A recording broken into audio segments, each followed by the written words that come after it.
And then tell me if it's too loud, too low. You can adjust the mic however you want. You're comfortable. Is it good? Yeah, I think it's good. Loud enough? Yeah. Cool. All right, so it's recording. Thanks for tuning in to the Block is Out podcast, brought to you by the 900 Block. Today I have Tiffany Marie, aka Marie Nyx. Hello, everybody. Welcome. Thanks for coming on. Thanks for having me. Of course. So it's Tiffany Marie, assuming Marie is the real last name. Marie Nyx. Marie's my middle name. My last name's actually Goodrich. Goodrich, yeah. Yeah. Tiffany Goodrich, yeah, of course. But yeah, that's where I wanted something in my name. Mm-hmm. What's the next in my DJ name, and Nyx just means the goddess of night in Greek. Oh, So, I didn't know that. Goddess of night. Yeah, Goddess and when I first started, I was playing more melodic techno and darker music, so it was really fitting. Yeah. Um, Have you since changed? now from that, or? Yeah, I feel like now I've kind of evolved a little to play more versatile. Yeah. Like playing ambient or playing minimal. I don't know, because people weren't booking me for day things. They're like, oh, well, she plays dark techno. Sound. Yeah, for sure. So you think that's something, like I've seen that a lot with artists when they start, they kind of have their own like sound, they have their own thing that they kind of like playing, and then as you want to become like an actual, like you want to become a DJ, you adjust because you see like where the... Yeah. I mean, of course, people have their preference. Like, obviously, my preference is playing at 4 a.m. in a dark warehouse environment and just banging out the techno. Yeah. But I do enjoy opening. I've kind of become more into the ambient style or like the down-tempo electronica. Sure. I just put a mix out on Zenifile with it. Zenifile, yes. With my taste. Mm-hmm. So, was that part of the sounds thing that you set up, or was that just a playlist you made and people had to... no, that was just a mix I put out as like a Zenifile podcast. Sure, got it. And then Zenifile is, I briefly touched on it with Alyssa, who's Tiffany Marie. Funny enough, I was thinking about Alyssa Marie. Sorry, Alyssa Marie. So many Maries. So many Maries, I get everybody mixed up. But yeah. I kind of touched on that with her, with Zenifile, and how it was, I guess she was saying like kind of like a support, I don't want to say a support group, but like a support system of females in LA. Yeah, I mean, we're definitely just trying to support any other women in the industry. We're not just, about women this, women that. Right. Like, we still want to book guys. We book for the music, not, for any other particular reason. Yeah. And yeah, it's more of just about having, that support that's always going to be there at your gigs, always going to, repost your links or support you in some other way. I mean, a platform to go, ask a question about the industry or... Sure. I mean, it's good. I think it's good that you guys have that. Again, not the fact that it's like so femme focused, but you guys created like your own community, like a small community within a community that, everybody here knows in LA. And you guys, obviously you're saying you guys are booking, so you guys do the events, you guys have it as like it's more than just a support thing. It's actually something that you guys contribute together to LA. Yeah. That's the goal, and giving women that voice is what Harry brought up in my past interview. Yeah. So it's more of just like a platform for women to be comfortable in sharing their creativity, sharing their vision. And we're just here to support them in any way we can, whether it's, having an interview article or booking them for one of our parties. Do you think that there's a deficit of that? Because I mean, for me, I feel like the female presence in our industry, specifically with music, is very prevalent. If it's like on the local level with all of you guys, or the slightly bigger bookings like Tara Brooks, Peggy Goo, people of that caliber, I see it as like almost an equal playing field. Granted, there might be more male DJs than female DJs that are doing it, but I still feel like they just have the equal or just as equal an opportunity. Yeah, honestly, when I first started, I didn't feel it was as equal, but I've seen a rise lately, especially in our LA Underground, of these women just coming out and killing it. And there's so many that I could think of that, you know, I would love to book, or I would love on like the Xenophile team. But yeah, there's definitely a rise in that, which is great. Yeah. What was it, do you think, that was like lacking from when you first started? You were saying like it's not the same as it was now. What was that difference? Is what I'm trying to figure out from like an outside perspective. I think seeing more women come out and really try to push their brand has inspired more women to do so. Because I've seen that. It makes, make things more comfortable. Like, there's, for example, maybe like a year ago, I was playing a party and I plugged in my USB. For some reason, it wouldn't work. Like, it was just, none of my tracks were coming up. And the sound guy kind of made it seem like, it was like, oh, she's a woman, she doesn't know what she's talking about. Like, oh, you just can't, like, USB, let me do it. like, Jesus. She doesn't know how to load her tracks correctly. Was that? But like, it was really like he something gave on that the off, CDJ was or freezing.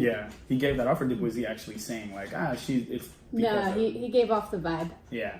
Strong enough vibe to know that. Yeah. That's what he was kind of leaning towards. But I think now that there's more women out there, more women, getting booked frequently and killing it almost more so than a lot of local men in the scene. Absolutely. A lot of perspective has been changed in that way. Yeah. So from people that do the bookings as well as the artists that are, for sure. I can kind of see that. I mean, again, I think some collectives or some promoters or people specifically maybe kind of lean more towards like, hey, let's just have an all male lineup. For us, it's just never been an issue. So that's why I think for me, my vision on that is never, like, I've never seen a disparity because we've never treated it like there was one. Yeah. So I'm sure, like, you're seeing it from an outside perspective, obviously from the female side. As a DJ, you're seeing a lot of different things from a lot of different promoters. Yeah. Totally. Yeah, it's strange in LA. I mean, it's a very, again, I feel like I say this a lot, but it's like a very, not overly saturated market, but there's a lot going on. A lot of new parties popping up. Yeah. There's a lot, but it does keep it exciting. If we were doing the same parties for the past 3 years every weekend, like the rise in all the new parties, keeping people from getting jaded. Yeah. For sure. Especially like you guys were talking about mental health in Ray's podcast. And he mentioned something about Techno Taco Tuesday. Okay. And how they were, serving juice drinks and healthy alternatives to alcohol. I saw that last weekend at the Boom Boom Room. They did. And they had like these. They did juices. They had alcohol. They had kombucha. They had like teas, elixirs. Like healthy cacao type stuff. So seeing more stuff like that, it makes it not so much of going out to get fucked up and party hard, and it's more about having a good time and enjoying the music. Yeah, people can get lost in that very easily because, again, with us being so integrated in the scene compared to a lot of people that don't DJ, don't put on events, to be able to like keep up with the scene, a lot of people feel like they just have to go out and party hard and get fucked up and really just exhaust themselves when they can just have just as good a time not doing that. Yeah. So I don't know where that connection is I guess maybe it's just the history of partying. People always assumed getting fucked up was part of it, but I agree that, I mean, I don't understand it anymore. It was I'm like one of those people that'll go out to an event, drink water. Yeah, that's like, you still have just as good a time. Yeah, for sure. And it's still so much fun, and I still get to connect with people. Yeah. I'll have like a beer or two to support the cause, support the promoter. Yeah. But I guess I just treat going out more like a business opportunity now. For sure. Yeah, now mostly that I'm networking. on the side of DJing. Do you do it full starting time? that path? Not yet. I actually quit my full-time job recently. All right. But it's not just for DJing. It does give me more time to work on music and like really focus on my brand and what I'm trying to achieve as an artist. Yeah. Well, that's great. That's a strong leap. Good Yeah. for you. It was scary, but it's working out. It's good. I have like a lot of random skills, so I'm getting hired for all these things now. Tight. Well, I know you used to play instruments. You used to play the piano, guitar-ish. Yeah, back in the day. I took piano lessons when I was really little. My grandpa's a professional pianist, so Tight. I always wanted to, play like him. And, Yeah. I was, too excited about other things as a kid to really stick with it. Yeah. And then, Yeah, I feel you on that one. And then played guitar in high school. I used to take guitar lessons. Nice. I used to play around like with all the kids in my neighborhood. One of them was a drummer, one of them was a bassist. So you were in a band? Not really. That's what that's called. Yeah. That's pretty much what that's called. Just not exclusive. I didn't know how to play well enough to play in front of people, Got but it was always something that I wanted to do. Yeah. So Still got it? I guess my outlet, Not so much anymore. A little bit. I feel like with instruments, same with me. When I was young, I played piano. I never had like the hands for guitar. I never figured out how to. It never clicked for me. And I always wanted my nails long, and it was so hard to be girly and play guitar at the same time. Yeah, and bum techno. Yeah, a little bit of everything all over the place. Just going back to the whole thing with the elixirs and people having like healthy alternatives to kind of keep the scene alive, or to keep the scene.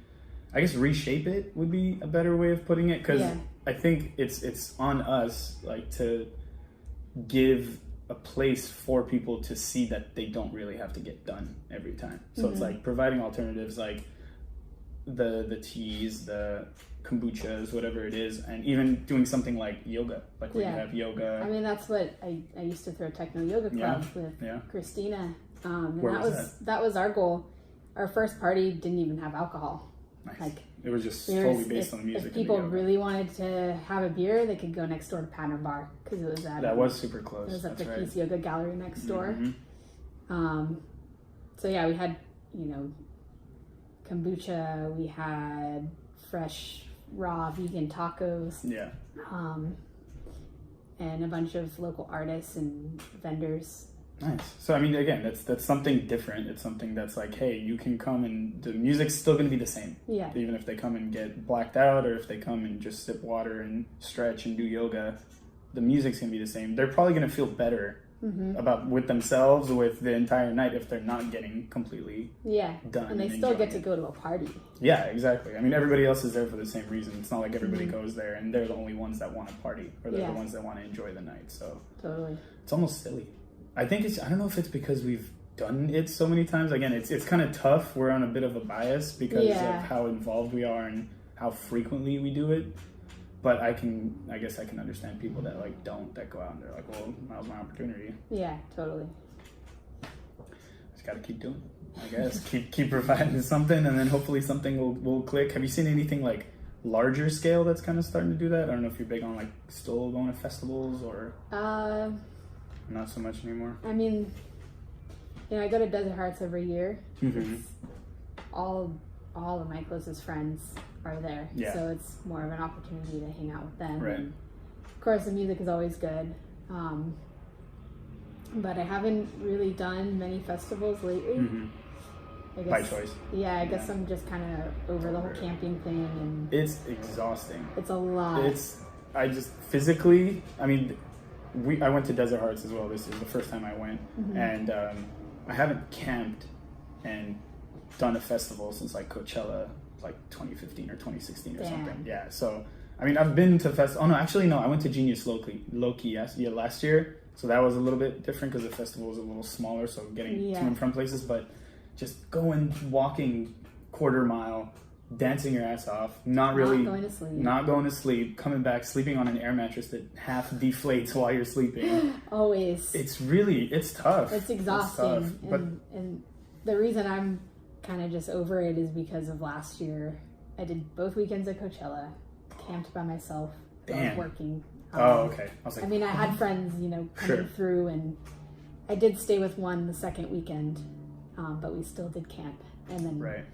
So you just relocated. Yeah, and then I played 2 festivals in the desert. That same year? Camping festivals, Last yeah. year? Oh my God. And Desert Hearts, and what else did I do last year? I don't know. I would hope you would just be like, that's pretty much so much camping that I just am done with it. Yeah, for sure. I love Lightning in a Bottle. I love, I haven't been. whatever I didn't go other this year. big festivals I used to go to. Yeah, I mean, I love it. I mean, a lot of people say like the bigger festivals kind of lose their heart, which is kind of true to a certain extent. But there's only so much that they can do when it's that big. So I kind of don't blame them. But I like the bigger festivals. I love Coachella because being able to like see Kanye West, see Interpol, see Gesaffelstein, see these different artists in one place. It's hard. It's not a lot of festivals do that. I mean, everyone talks shit on Coachella. Everyone says it's like a basic bro fest, but it'll always have a special place in my heart. I think even the people that diss Coachella, if they go with their group of friends, they're gonna come back saying like, "Oh, this year was cool." Like, because it's the people you go with. So it's like if you go with your homies and you go with your close friends. If you camp, it's one thing, of course. If you have like a hotel or something, that's another. And then you guys go to the festival and you're with each other for the most part. It's so big that you're not really worried about like. I mean it's either that or even last year when I did one weekend by myself. I was working in the merch area, like the little boutique store. But between breaks, I mean, I wasn't trying to meet up with anyone. I could just go see whatever music I wanted. Yeah, that's. And it's cool when you're solely there based on the music. Of course. And you get to catch like 10 minutes of Peggy Goo and then run off to go see, Joy Division. Yeah. I don't think they played. It was New Order that played. It was one of those. Joy Division. I wouldn't be surprised if they were there. But I mean, the big festival, like having the flexibility when you're working there, when you're solo, or even if you're in a small group, it makes it a lot easier to be like, okay, we can all agree we can do 10, 15, 20 minutes and see everything. That's my jam. That's right. Just pop in and pop out a couple things for pop a few in, songs. See a song, see a track, and then off to the next. Yeah. I guess there's so much stimulation going on that I like. You kind of this like ADD child, like, ooh, I want to go here. Ooh, I want to go here. That was me at EDC the first year I went. It was exhausting. It was just, we went from once, it was like, so it's on the racetrack, and I literally felt like we were going just in circles around the racetrack. 10 minutes here, cool, this is tight. You guys ready? We go to the next one, and we just kept, it's exhausting. Dang, I've never been to EDC in Vegas. Vegas, that's cool. EDC in Vegas is cool. It's a lot. It's a lot. It's just, there's a lot of strobes and neon lights and just people are... And art cars. People dressed up in costumes and stilts. Yeah. It's a good time. It's definitely, it's like a circus in a football, or in like a racetrack. So going there, you kind of I think you would have to know what you want to listen to, because that, like how Coachella has its many different genres, this has different genres, but all in EDM. So it's like dubstep, hardstyle, stuff that me personally I'm not a fan of anymore. I think I've done my time through that. I could still drum and bass. Yeah, I can't anymore. As far as like festivals and being there, like okay, so much stimulation. Like trance I could still do, and obviously like whatever house music or subgenre of house music, but trance is, I think everyone can still enjoy trance for the most part. I like a little above and beyond once in a while. Yeah, right. Everybody does. Were those old school artists like influences on your music at all, or was it mostly like you came into it a little bit after all that? I came into it after all of that. When did you start DJing? I started DJing probably about 2 years ago. Wow. 2.5. Really? Maybe. Here in LA? Yeah. Nice. I thought you've been playing for like way longer than that. Yeah, I just kind of dove right into it quickly. Yeah. But no, I played this open deck night in Brooklyn, posted one photo, and then a bunch of my LA friends, since I was already pretty involved in the scene. Yeah. Out here. Just started hitting me up like, when are you going to play my party? Yeah. And that's usually how it works out. The network that you can build here in LA, I've seen a lot of DJs come out. And it wasn't even on purpose. Like I didn't plan to be a DJ. I just kind of met everybody and then naturally started going to after parties and like put some music on a USB just because I was always the person showing other people new music. Okay. You were the one with the aux. Yeah. Yeah. The permanent aux. I was the aux DJ. Yeah. So then I just kind of like started asking people for help or like trying to teach myself whenever I'd go to after parties. Picked it up really fast. Apparently. So, yeah. Nice. Yeah, no, that's great. In Brooklyn, you were just kind of on vacation? Or? Yeah, I was on vacation and I happened to have a USB on me. I had probably like 20 to 30 tracks. Sick. That's all you need. Yeah, it was like just go back to the first one open after deck. 30. I mean, it was all like melodic, like desert music at that point. Yeah. That was when I was really into Burning Man. Have you been? Yeah. You've been to Burning Man? 3 times. 3 times? Back to back to back? Yeah. Oof, I'm sure that's exhausting. It was, it's gnarly. Is that also a camping one, or do you recommend like RVing? I would definitely recommend an RV. I'm never gonna go again where I'm camping. Fuck, you camp like in a tent out there? I did 3 years in a row in a tent. Sort of had an RV the last year. Had it in a different camp than I was with. Okay. But then I sprained both my ankles, so I couldn't Burning get Man? over to the RV to sleep in it. Jeez. So I would have I just to sprained like, both ankles just dancing so hard. Yeah, totally. Really? Yeah. Oh, okay. I was like, fuck. I was just losing my mind. Now I went down this crazy slide and couldn't see the bottom from the top, so I didn't really plan out my landing correctly. Yeah. And when I landed in the bottom, I just kind of snapped my ankles. At Burning Man. Yeah. First night. Ouch. How long are you? I mean, I've heard everything from 8 days to 14 days. Some people say they're there for a month. Like, how does that even work? Yeah.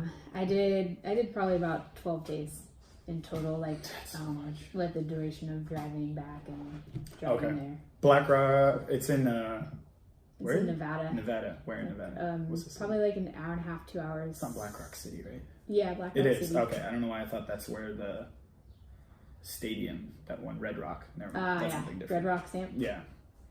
You ever been to that? I wish. Yeah, I want to go too.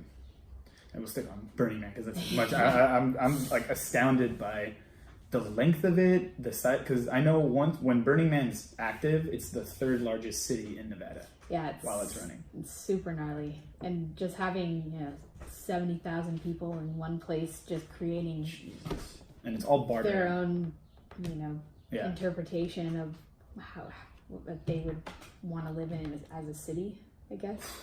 So the art cars, the installments, people go early and set it up there, and they just take the raw equipment and material with them there. Yeah.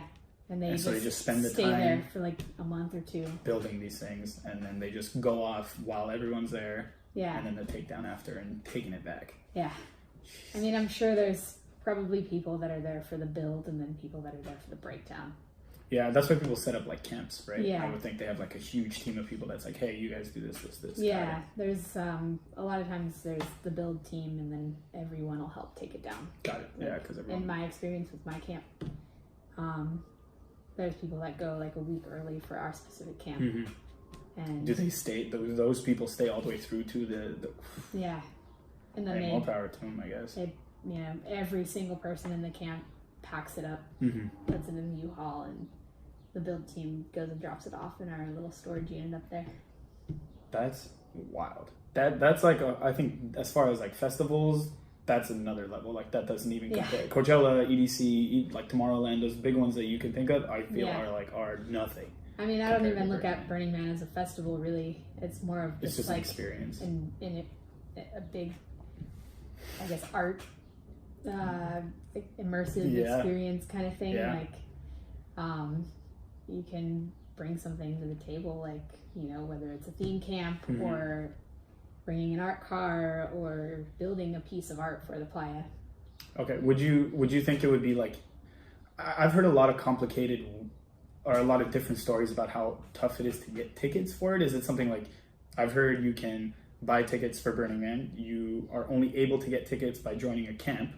You can apply for like low income tickets by writing an essay or something. Like, I have never applied for a low income ticket, but I know they're about half the price. How much is it? Like a standard ticket? It's about $400. That's not bad. Yeah. I don't know why I thought it was like great $1,200 for a whole week. Yeah. If you want the pre-sale, like the pre-sale, I think it's more for just like the really rich people that want to go to Burning Man. You could buy a $1,200 ticket. Why do that? It skips the line.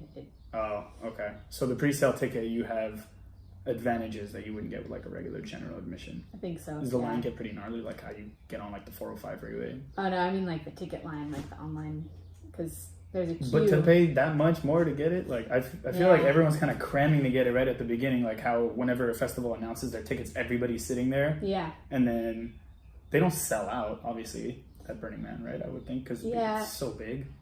Yeah, I mean they do put a cap on the tickets. Yeah, I guess they there's have to. There's been such a rise of people wanting to go because of all the social media and they're seeing celebrities out there, so it's like, oh, that looks like something I want to do.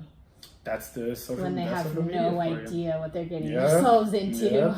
Yep. That's again the social media and online factor of like marketing that they don't even want for themselves is going to come automatically because people post. I mean, I've seen most of the exciting stuff go on in the world happen on social media, so it's like there. I don't think there's any stopping it. I think just the sooner people kind of, I mean, I guess you could say like embrace it, but everybody's a part of it. But the sooner people are able to like figure out a way to adapt and use it to their benefit is going to be good for them. Because Burning Man, it's not going to stay this like community of like people who kind of get it its entire like life. There's no way. Yeah, no. There's bound to be people that have no idea what the fuck they're doing going there. There's already, I'm sure a rise in those people at Burning Man. I know all the older burners are upset about it, and Yeah, I guess, but there's no point to get upset about it. They're gonna come. Yeah, they're gonna come. It's like always gonna happen. Yeah. It's like Coachella. Like back in the day, you could buy single day tickets, and it was 2 days, and it would be a quarter of the people that are there now. Yeah, that's true. But again, everybody sees that it's the fun place to be. Everybody sees how much fun everybody else is having and how good they look there, that they're like, and they capitalize on it. Like Coachella is, as a business, it makes sense for them to like increase the ticket price, sell only full day or full 3 days. But their 3-day pass for 3 days is like $400. Yeah. Burning Man, which is 12, 14 days a month, however long they stay, is $400. Yeah. So, I mean, it's different though, because at Coachella you're paying for the artist, basically. Yeah. And Burning Man, Man, it's more of like you're paying for the experience and a place to live for a week. Yeah, that's wild. But each camp has this. Does every camp have like a DJ art cart? Not all of them. I would think some just have installments. There's only maybe less than half that have DJs. Actually, I don't know. But there's probably a wrong guess. But you've been there before, so you can kind of gauge that. Yeah, it's not largely there's, just of DJing. course, the big theme camps like Light Ocean and Casbah, Pile Palace, Eco Trip. Pile Palace. I know Nuts, our buddy E-Jags has the Nuts camp, and Nuts then too. Zach Walker does Pink Mammoth. Yes. Yeah. Those are just the ones that I'm familiar with. There's, those kind of camps, and what they contribute is sound and DJs and parties. But then there's also camps that, there's like a grilled cheese camp, or there's a roller skating rink camp. Okay. And it's like everyone's contributing something different. You're never going to get bored. Like the last year I went, before I hurt myself, I was riding my bike around just with a group of people, and first we were bar hopping. Bar hopping at Burning Man is so rad. That's so tight. You walk in with your cup and you just get a drink. Like into something? There's a building? Yeah, like a lot of camps have like an enclosed space. So one of them was like an old saloon that we went into, and a lot of the people were dressed up as cowboys. That's so rad. And then wandered off into an arcade, but all the arcade games had a twist to them. So it was like Mortal Kombat with a Guitar Hero guitar. How the hell does that work? But you're fighting as you're fighting as you're playing guitar. Come up with that? There's a bunch of really cool techie geniuses at Burning Man. Sick. I had no idea. Like I knew up to DJing. I know there was food. I know there's no like nothing's monetized. Everything's like by bartering, kind of like, hey, come and enjoy it's this. More of just like you don't have to actually like purchase. what you give back to barter could be as simple as a conversation. Sure. Oh. So it's like If they'll take it for what it is. Yeah, and it doesn't really work in a sense of like, oh, what are you going to give me if I give you this? It's like, hey, what's your name? Where are you coming from? Yeah. Here's a drink. I hope you enjoy my camp. Nice. I want to go. More I would love of like a way to just interact positively with people and express yourself creatively and you know, just be everything you want to be rather than living in like a structured society where you are being something that people are telling you should be. Yeah, you know? for sure. Yeah, I mean, it's crazy. Like, that seems so inviting. Again, if you're comfortable, because I feel like you can, that all sounds great, and I can go, and I feel like, is it even possible to go through the entire city and see everything? Definitely not. Definitely not, right? Like, that's... I'll see these giant art pieces and photos. And you're like, I never saw it. I was like, whoa, where was that? Because it's massive, Yeah. and how did I miss it? Yeah. But it's such, just like an open land that It's, you can't see everything. Yeah. And I mean, the third I mean, all the city dust, you're and not going to see past the dust if, you know, there's a storm or... Yeah. It's in August? Yeah. Always same month, same time? Yeah, everything? it's Labor Day weekend is when the man burns. Do they do that in the middle or towards the end? At the Saturday night, the last Saturday night. So So some people get there like the first Saturday before, stay through the weekend, stay the week. through that Saturday, Sunday, Monday. Mhm. So on that last Saturday is when Got the it. man burns. That's like the big Yeah, so moment of everyone burning. comes together. What's that like, seeing everybody that's in that city? It's That's probably like... so insane. Yeah. It's the most amazing thing I've ever seen. Like, That's... all of these giant art cars are in a circle and they're each playing a bunch of music. Yeah. And, like, you'll turn around and hear like some drum and bass playing, and then like here will be a techno art car that's a dragon, and then like, Dude, that's wild. you know, a pirate ship or a yacht. Yeah. And What? there's all these people just raging, waiting for the man to burn.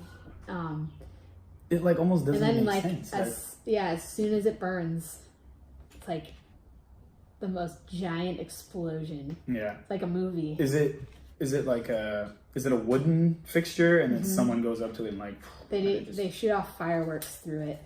sick and then that catches So it. there's like a big fireworks show, and then one of the flames will catch a piece of the God. wood, and then as the fireworks shoot off, we're like, all right, when's it gonna explode? Yeah. And it literally And like then explodes. it's like a bomb goes Yeah. off. Like, Damn. it's like a movie. Yeah. It's insane. I believe you. It sounds like a movie. And I've just seen a lot of things or talked to a lot of people that have gone that feel like, or that say that moment is like super emotional for a lot of people. Yeah. Like a lot of people just lose it and they're there for like spiritual. Well, there's that, and then there's also the temple burn. That's the one that I think that I'm That's thinking the about, most maybe. emotional What is it with that? Is that part of the whole weekend, because it's the temple's built just in the middle of the playa, and the idea is to leave something behind, like, you know, say you had a relative pass away, and you have like a letter that you want to give them. Oh, okay. You can tape it in the temple or attach it somehow, or write something for them on the wood with a Sharpie. Okay. Just have something in there. Yeah, just have something in there that you want to leave behind or move past, Sure. and like release Forgive and forget. spiritually. Okay, Yeah. I get what you're saying. And then again, the same thing. People And gather around. everyone right? gathers and they burn it down. Not with fireworks this time though. Sure. Yeah.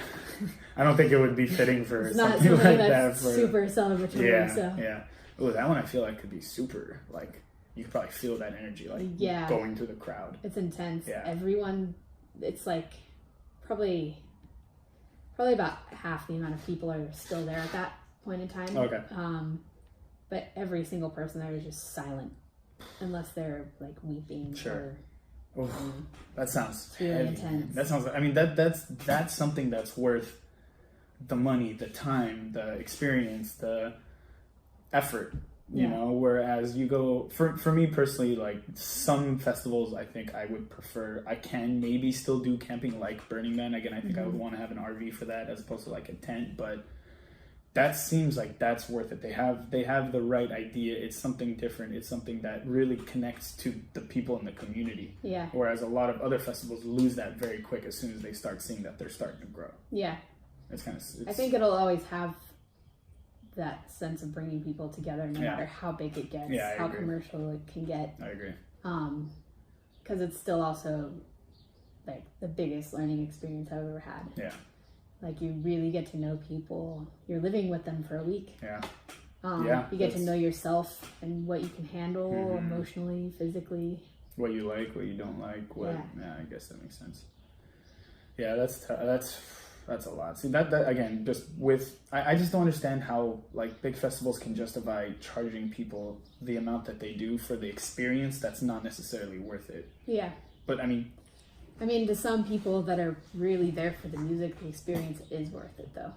But not everybody is. Yeah. And those are the people that everybody complains about, because when you go and you're saying like, hey, this festival used to be more intimate and it was smaller because the people who were there for the music were the ones that were going. And then they start monetizing it because they see that they're starting to grow and people want to be there just for show. They'll pay that $400 ticket and be there for the wrong reasons and get fucked up and take photos and not pay attention to the sound, and that's the differentiating factor, I think, because Burning Man, like you said, even if there's 1,000,001 people that are there for the wrong reasons, they're going to quickly learn. Like they'll see that why they're there very, very quickly. Whereas I don't know, I mean, I guess you could just use Coachella or something like, I mean, Desert Hearts hasn't really, I don't think, grown to that exponential size yet, but Coachella, it lost it very quick. So that's why a lot of people that do like the music, like half the artists that are on that lineup, I like personally, outside of like dance music, but a lot of people would see the people that are going there, be like, I don't want to go there because it's Coachella. Yeah. So it kind of puts a... I mean, I did feel that last time I did go to Coachella, where it was like... You felt weird with like... Yeah, I felt kind of weird with the people, but I kind of just got over it and kept to myself and really focused on what I was there for. Yeah. Was that the time that you went solo, or you were the weekend after, when I had a little group of friends there. I don't know if I could do Coachella again. Yeah. For me, Oh, go ahead. No. What did you say? Nah, that's not I was just gonna say, like, just outside of like the cost, the price it is for like a full festival is like a 10-day trip to like Thailand, Indonesia, Bali. So that's kind of where I wanted to. Well, that's also how I feel about Burning Man. It's like you spend so much money and time to get out there, and so much pre-packing and prep. Yeah. That I literally went to Europe for 3 weeks off the same amount of money and time and energy. So you probably had used less energy going to Europe for 3 weeks definitely. than you did on a Burning Man. It's like I could start packing, the day before I leave. Whereas Burning Man, I have to start like a month before I leave. Because you have to make sure you have the right things to like survive out there. Like if you forget one thing, like a toothbrush, it's like, oh man, what do you do from there? You should start a dentist. Is there a dentist out there? Yeah, there's a dentist. I'm sure. I'm sure there's somewhere around there. Yeah, when I sprained my ankles, there was a full X-ray. Doctor's office. What I'm picturing right now of Burning Man is like wild. There's a building, there's a saloon, there's a pirate ship. Yeah. I have to go. I gotta check it out. I gotta see it for myself. But see, like a 900 block camp. We've thought about it. We might work with another collective if we were to do it, because that does seem like a really, really big project. Yeah.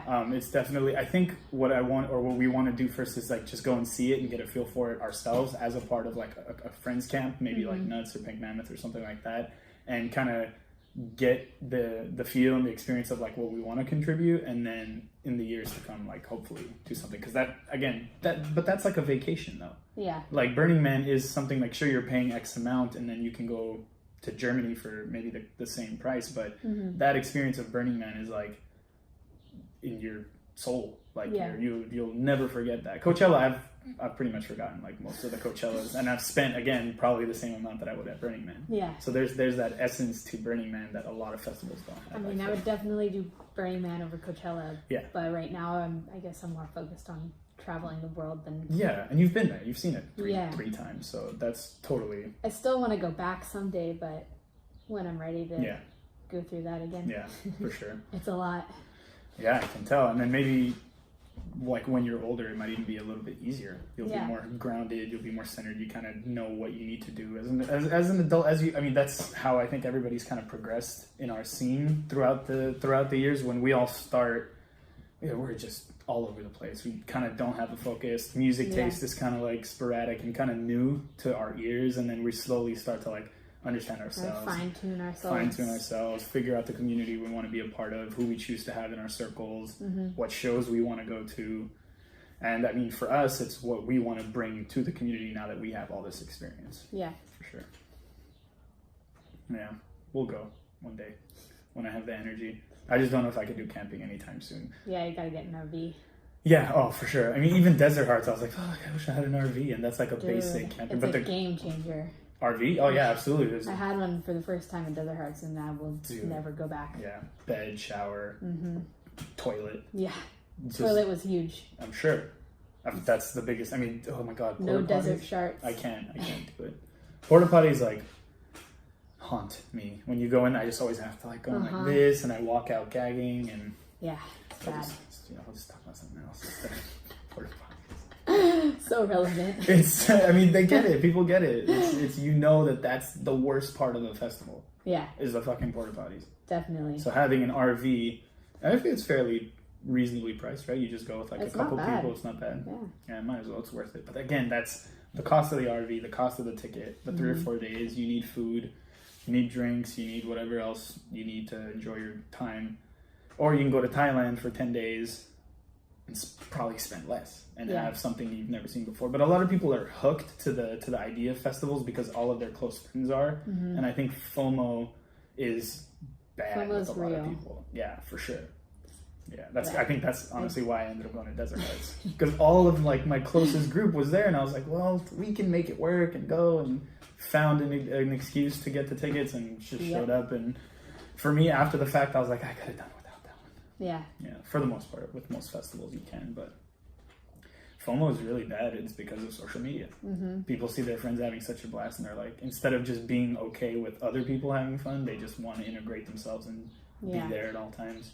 They want to be in on the jokes. And... Yeah, it really, for sure. I mean, festivals, I feel like people kind of let loose a lot. So when you're going with a lot of friends, you make a lot of memories that you wouldn't when you go to like downtown because you see each other all the fucking time. And like downtown, I'm not really going out to party anymore. Yeah, so just go show face for an hour. Sometimes I'll go have some fun, but for the most part, it's. I mean, at your parties, I'm always like, all right, I'm gonna have some fun tonight. Yeah, because it's like my favorite crew to be around. So. Nice, thank you. Yeah. Same. We love having you. It makes me, let loose a little bit and enjoy myself. Yeah. Rather than like a business. Right. Like, I need to go out and show face. I mean, there's the networking aspect of like what we do is, I think, very important and very. It's not so much like you got to stay relevant, but you got to know people that are doing things out here to be able to like sustain. Yeah. Kind of thing, but. And there's always someone new to meet. That's involved in I've seen all these parties popping up, but then it's like, wow, I don't actually know the promoter. Yeah. And like, every time you go out, it's an opportunity to maybe meet them or, get your name out further. Yeah. Any connection you can make with anybody out here is, I think, very important. So that's like, it's another reason for everyone to kind of want to build a community with each other because everybody, I think, has a reason for being in the community, whether it's they're an attendee or they're a promoter or they're a DJ, whatever it is. Everybody has a purpose out here. But a lot of people don't see that. A lot of people are here, they're just like, they come and they have their night and then they go home. And then it's, those are the people, I guess, that kind of will maybe learn in time. Maybe they won't. Maybe they'll fall out of the scene. It's kind of tough to tell. But what do you got coming up? I know you got Basil. Basil. Is that your show, or is that Yeah, you put that on with Oscar Girard and Josh Hashimoto started okay. it, but I played their first event and brought a lot of people. I was really excited about it, wanted to get involved somehow. So I hopped on for the next event, and since then, like the past two, I've actually pretty much taken over myself, because Oscar was out of town last month. He's out of town this month. So you're just running operations as well. Yeah, like I'll make the Facebook event, I'll promote it a lot. Oscar still does a lot as well with the promo, and he made the flyer last time, I made it this time. Got it. We kind of like switch off, and him and I kind of do like an equal amount partnership type thing for sure. Josh hasn't been involved so much the past couple, but he used to really like promote and bring sound. And okay, so I guess his own contribution to it. Where do you guys? Is it at a different venue every time, or do you guys do it all at? No, it's at Pattern Bar every third Thursday.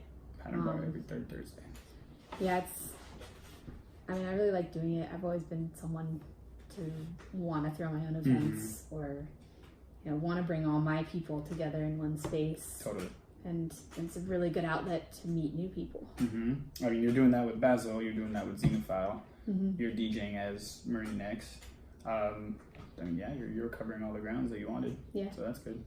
What other shows have we got that people can expect this week? Because I think you did a list of like 3. Yeah, I have June 1st, I'm playing in Orange County. It's an up-and-coming techno party. Nice. There's not much of a scene in Orange County, so I'm really excited to go back, because I grew up there. Okay. So I'm going to invite all my friends I grew up with out, and people that aren't that familiar with the music scene. Yeah, it's weird. I don't know. I mean, I guess I get, because LA is like the second biggest market in the United States, so I get that, but I just never figured out why it's so tough to like get something going on in a different city, like San Diego and Orange County. San Diego has their own little niche.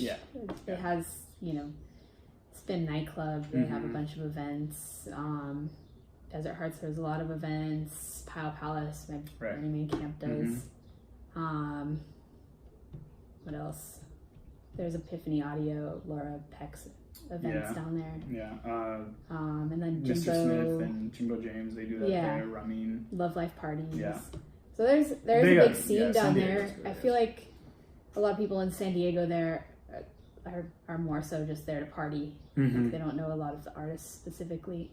Sure. You mean like the in people my who are experience, attending like the parties? if I'll play, like I feel like I have to play more like tech house or less eclectic down there. Sure. Than I do in LA. Right. So that kind of gives me the idea that people are there mostly just to party. The tech house scene. They're there to party and builds and drops and builds and drops. Yeah, it's just one of those things. But it's kind of hard to get away from. That's what I love about LA is I can go play like, a minimal track and then go into a breaks track into techno and people appreciate it. Yep. Rather than like, oh, what is this? Like, it has a big break. I don't know what to do. Yeah. I think it's because there are artists like you that do that here, whereas it's kind of not. It's you don't really take that risk over there because you kind of know what they want to. They kind of expect anyway. So the fact that people come to LA and they use it as an opportunity to play different things, and the people in the LA scene, I think because there's so much going on, they're kind of used to hearing so much different stuff. Yeah. So maybe that's what's going to take for other cities, but I don't know if it's just maybe the population of people that. Yeah, I don't know if it'll ever catch on because it's more of like a beachy, broy crowd, and they like what they like. Yeah. Yeah, for sure. But LA, it's like everyone wants to hear something different. Yeah, because we hear so much shit all the time that it's like I need something different and I feel like, keep me going. Yeah, I feel like a lot of people up here are very knowledgeable about the music and very music snobby, and are more big on like the European house and techno, rather than like American like Dirty Bird. Sure. That, I mean, they have a cult following. Dirty Bird, Desert Hearts. Those the ones that aren't really like Coachella EDC, but they're not so much on like the local level anymore. And they have their following, so they stick very hard to what they know, which is good. And I mean, it's doing good for them. I just think people grow out of that kind of quick. Even their crowds that are like their cult followings, as you get older, it's like, okay, I can't do this anymore. Like I need something that's a little slower, a little more... Yeah, a little more melodic. Yeah, and yeah. Something I can, you know, sit and have a beer to and still enjoy. Yeah, but I mean, 21-year-olds recycle. Yeah.